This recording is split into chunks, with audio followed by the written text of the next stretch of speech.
ముఖ్యంగా మనం గత 2 వారాలుగా వ్యవసాయ రంగం, విద్యుత్ సంబంధించినటువంటి సమస్యలను, రేపటి తెలంగాణ, భవిష్యత్ తెలంగాణలో వీటి పునరుద్ధరణ ఎట్లా ఉండాలి, ప్రజల ఆకాంక్షలను ఎట్లా నిర్వర్తించాలి అనేటటువంటి విషయాలను చాలా స్పష్టంగా మాట్లాడుకోవడం జరిగింది.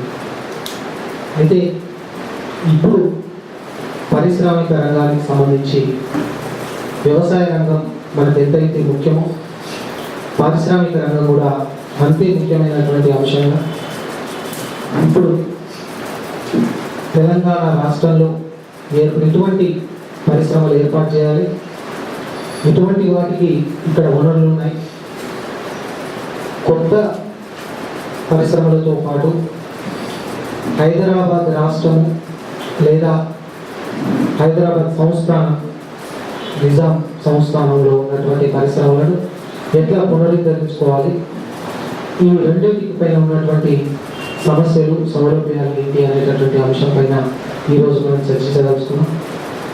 మొత్తం భారతదేశం మొత్తంగా మనం చెప్పుకుంటా ఒక ఖండంలో ఉన్నటువంటి అన్ని వసతులు, అన్ని నైసర్గికంగా, వనరుల పరంగా, భాషా సంస్కృతి పరంగా భారతదేశం ఒక ఉపఖండంగా మనం చెప్పుకోవడం జరుగుతుంది. అదే స్థాయిలో కనుక తెలంగాణ ప్రాంతాన్ని చూస్తే ఒక దేశానికి కావాల్సినటువంటి అన్ని పరిస్థితులు కూడా మనకు తెలంగాణలో కనిపిస్తాయి. ఎందుకంటే గతంలో కూడా ఈ ప్రాంతం ఒక స్వతంత్ర సంస్థానంగా ఉంది, ఒక దేశపు హోదా, ప్రత్యేకమైనటువంటి కరెన్సీని ఏర్పాటు చేసుకున్నటువంటి రాష్ట్రం మన తెలంగాణ రాష్ట్రం.